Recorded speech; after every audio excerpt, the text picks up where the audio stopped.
very important topic to follow when you are doing research. The mentors for the same is Dr. Vishal Tandon and Dr. Zahur Hussain. Speakers will be Prikshit and Akriti Sharma.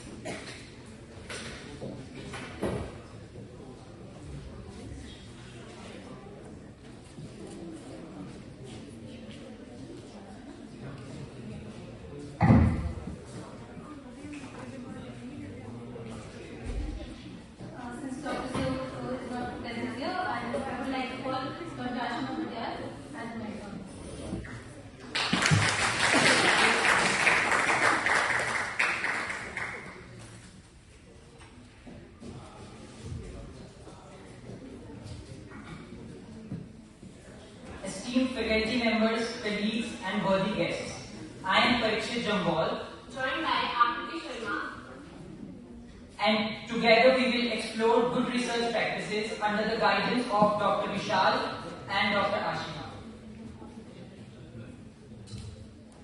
In the realm of medical research, the significance of adhering to good research practices cannot be overstated. These practices serve as the compass guiding us through the complex terrain of scientific inquiry, ensuring that our endeavors not only contribute to the body of medical knowledge, but do so with utmost integrity, reliability, and ethical rigor. So the contents of our presentation will include a brief introduction about the good research practices, the research ethics, informed consent, responsibilities of various people involved, the documentation process, the electronic data processing, the quality assurance, the statistics, and the protocol deviation. Now, what do we mean by good clinical practice?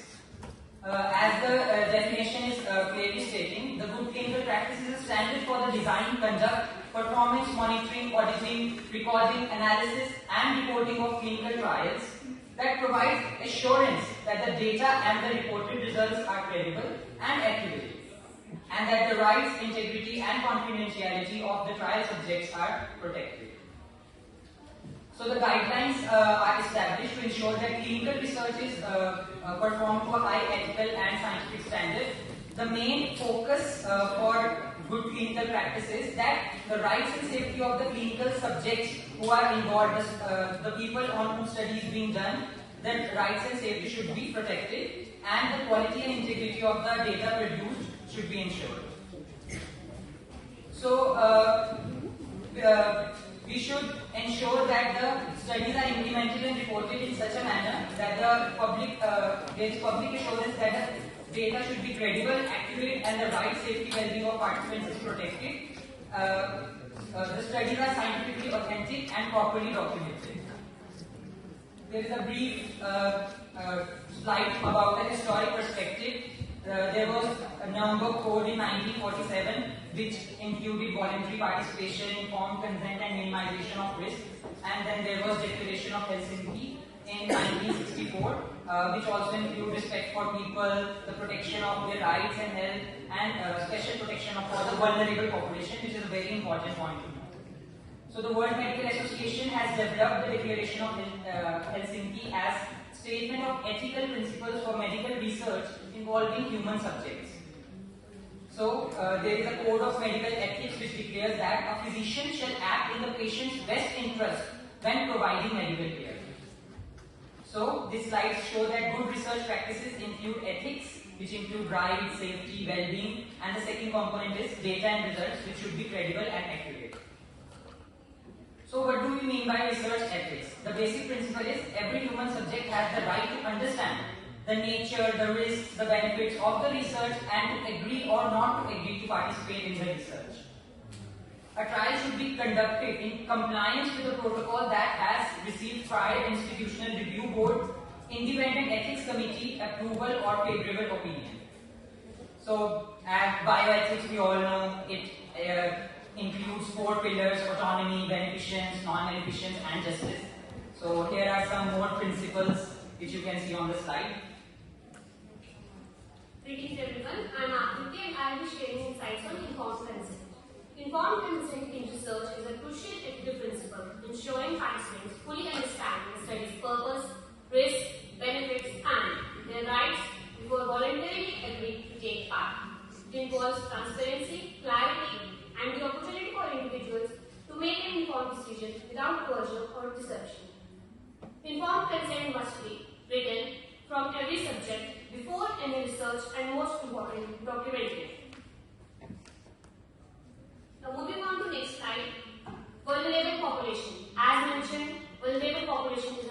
important group of people. Vulnerable population in research refers to groups with diminished autonomy or capacity to provide informed consent. Vulnerable population encompasses diverse groups such as children, mentally impaired individuals, prisoners, students, and some other groups, as we can see. Vulnerable population often face heightened risks due to socio-economic disparities, limited access to resources. Safeguarding them mitigates any potential harm or exploitation. To safeguard them, there are special requirements such as only parental consent for minors, legally acceptable representatives. Consent must be in subject's native language. I invite your attention to visual aid being projected and please observe the critical part of clinical trial. Next up, we have responsibilities. Responsibilities of sponsor.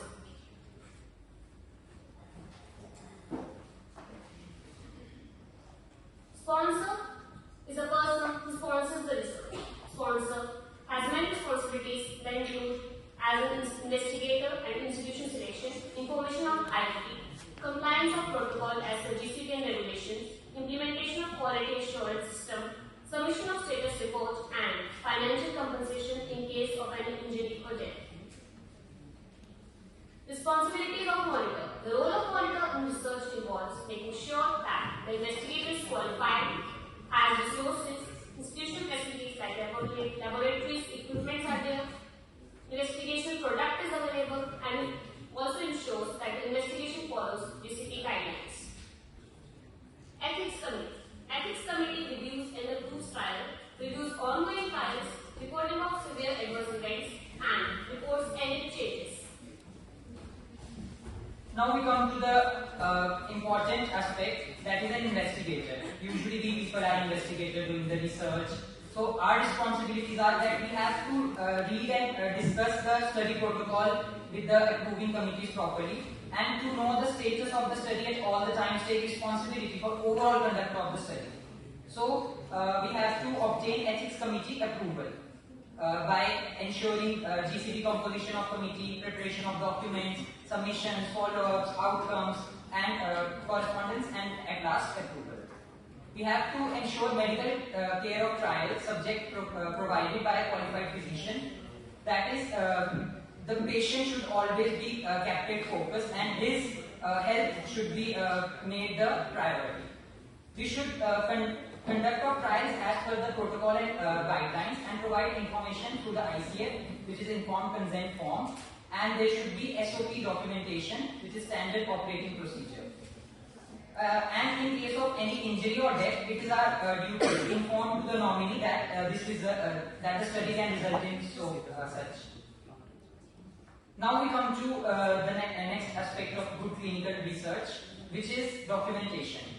All the record in any form which can be written, electronic, optical records, scans, x-rays, any other investigation, it should be properly described, the methods, the ways we will conduct it, the result of the study, the actions we will take, everything should be included in documentation.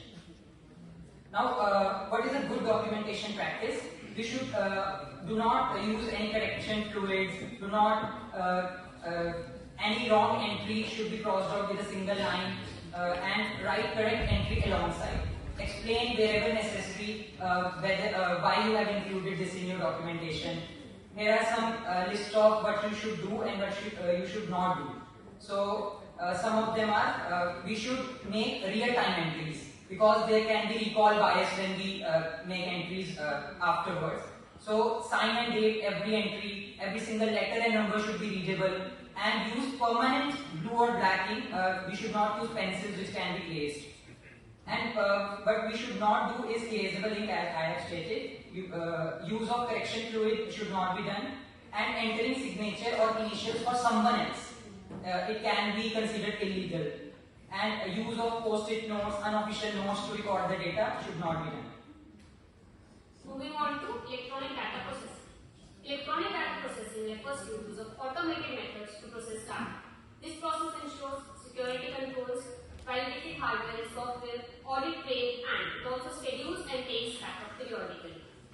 Computerized systems should be validated with detailed description of their use, be produced and kept up to date.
may transfer any or all of sponsor's study-related duties and functions to a CRO, clinical research organization, but the ultimate responsibility for the quality and integrity of the study data shall always reside with the sponsor, and it pertains to GCP 3.1.17. Now, what is the role of statistics in research methodology? It involves planning as well as throughout the study the statistics is involved. A biostatistician is a person who takes care of the statistics of a research, and he should be qualified and experienced. Now the study design is also important. Study design as already elaborated by our colleagues, that the study designs include biases and all there can be policies in the study design. So to address them, we should always follow randomization and blinding. Now statistical analysis, there should be types of the statistical analysis should be clearly identified, and we should describe and justify in the final report, and any subsequent deviation should also be stated, and the need and extent of any interim analysis should also be specified in the protocol. Missing, unused and spurious data should be accounted. All omissions must be documented, and the results should be presented to facilitate the interpretation. Now, the last topic of our presentation is protocol deviation. So, to explain it, I would like to show you this slide. That is, when you will start a research, there was an original protocol which was approved by the ethics committee. But you decided to change your study, your mind changed, you found something else which was interesting, so you deviated from the path. Now, protocol deviation can be considered illegal, as the ethics committee had approved the previous protocol and now you are changing it. So you need to do amendment and you have to re-approach the committee for the changes that you have made. And protocol deviation, it is a clinical research protocol deviation which is divergence or non-compliance from the predetermined plan outlined in a research studies protocol. These may be regarded as illegal. So amendment, if protocol deviation is due to any need for change in the study design, procedures, other elements and amendments, the amendment form should be submitted. This formal document outlines the proposed change and rationale behind them. The amendment needs approval from the institutional review board or ethics committee overseeing the study.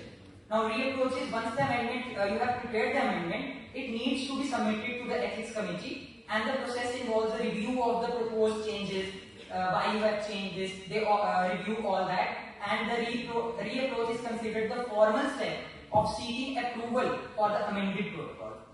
With this, we conclude our topic.